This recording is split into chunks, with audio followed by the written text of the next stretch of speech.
Welcome back. Today we're discussing template specialization. Template specialization is a way to make a class that has a different implementation when a specific type is passed into it. So if you built a regular template, you could pass any data type into it, like integers, doubles, and it can handle any of it. In this case, say you wanted a template to handle all numbers, but you wanted to do something different when it handled characters. If you built a class to handle numbers and added them together, you can't use the same functions when you're adding letters together, because you'll get error messages. It's just a different way of working with a specific type of data than you would normally do. So we'll build a regular template and compare it to a new specialized template. Say you want to build a template to handle all types of data, but if the user passes in a character which uses a specific type of data, you want to work with it differently.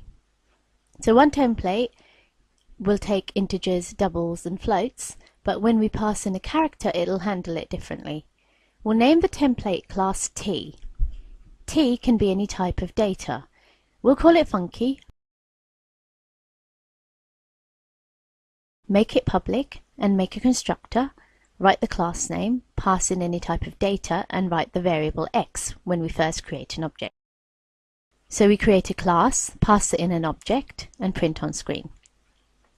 So cout x and type is not a character. This way we can pass in any type of data like a number and it'll print 5 is not a character. This class can handle everything except characters.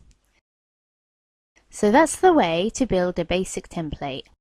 It can take any type of data and say any type of data we passed in, like the number 4, is not a character, and it will work with any type of data.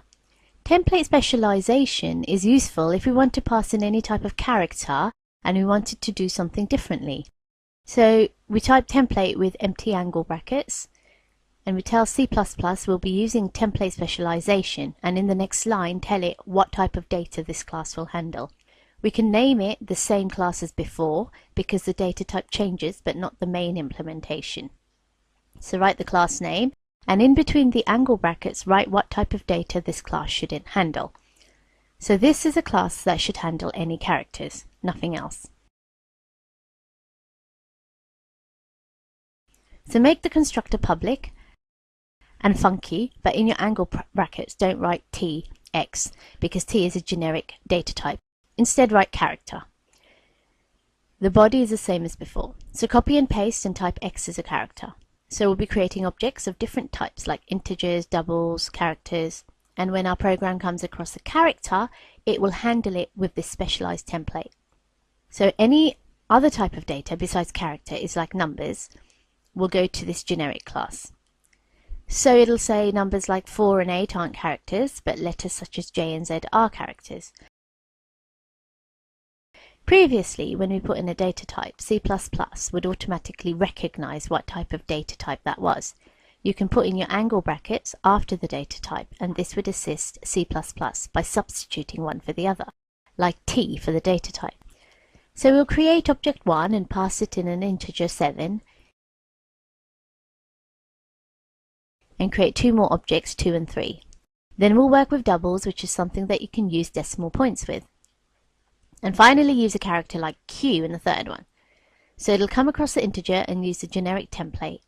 When it gets to doubles, it'll use this generic template. Then when it comes across this, and it'll be working with characters, it'll recognize a special class just for characters. And we'll say Q is a character.